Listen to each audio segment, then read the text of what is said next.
All right, hello pre-calculus students. We are going to start out today with taking a look at 3.163, which is about financial interest and how compounding interest can impact the value in an account. We are told in the problem that we have continuously compounding interest, and so that means that our formula is going to be A equals P e to the RT. We talked about this in class, but let's just go over the definitions again one more time. This is the ending amount or the balance. So for us, for the balance in the account, it means that we want to know how much money is in there at the end. P is the principal or starting amount. So this is how much is initially deposited into the account. This E is the natural base. And it's the same natural base that we used in problems 1 through 10 when E appeared. Your calculator may be different, but somewhere on your calculator you're going to have ln for the natural log, and you will see above it is e to the x. That's the natural base, and so that's what you'll need on your calculator for performing the calculation. R is the rate as a decimal. So this is really important. For example, 20% percent means per 100. So 20 hundredths is the same as 0.20. So anytime that we're given a percentage as a percentage, we're going to need to move that decimal point 2 to the left so that we have got our percentage as a decimal. And finally, the last one, T, this is time.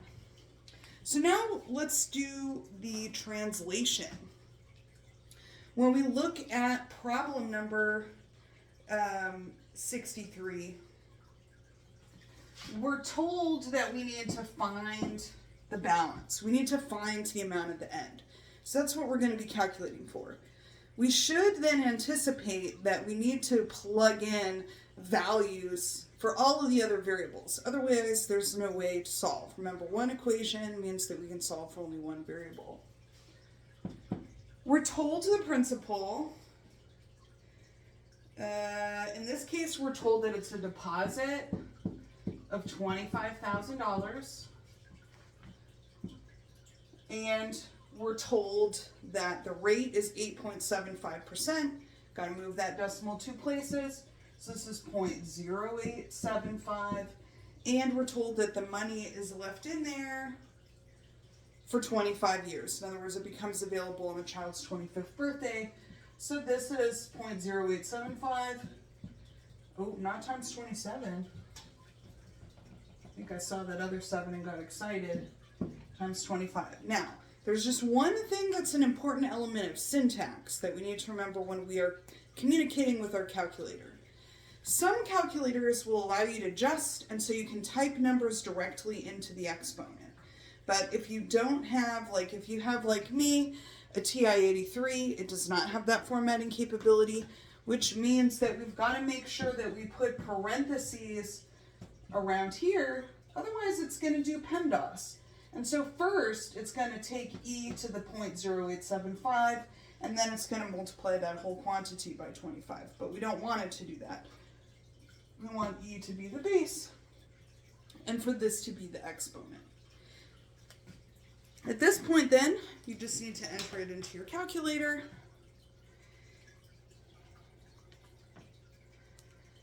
And so you can enter it in just like you see it in the formula. So 25,000. And then here for this, we've got to do second e. So you see that we've got it multiplied times the natural base e to the, and look, it gives us this opening parenthesis, so we're in good shape. So it's going to be 0.0875 times 25, close parentheses. And so you can see that you've got to enter it in carefully. But then all you've got to do is hit enter and it will tell you the amount at the end of the time period. You can check your own work on that. So I'm not going to give away the answer, but this is the process for doing continuously compounded interest. It's a little bit different when the interest is compounded only monthly as opposed to continuously, but you're also given the formula for that on page 294. So you just need to pay attention to the formulas that we have in the blue box on page 294 in order to calculate compounded interest. Now this is different from linear interest, and if you have questions on that, we'll get to that in the next video on problem number 65.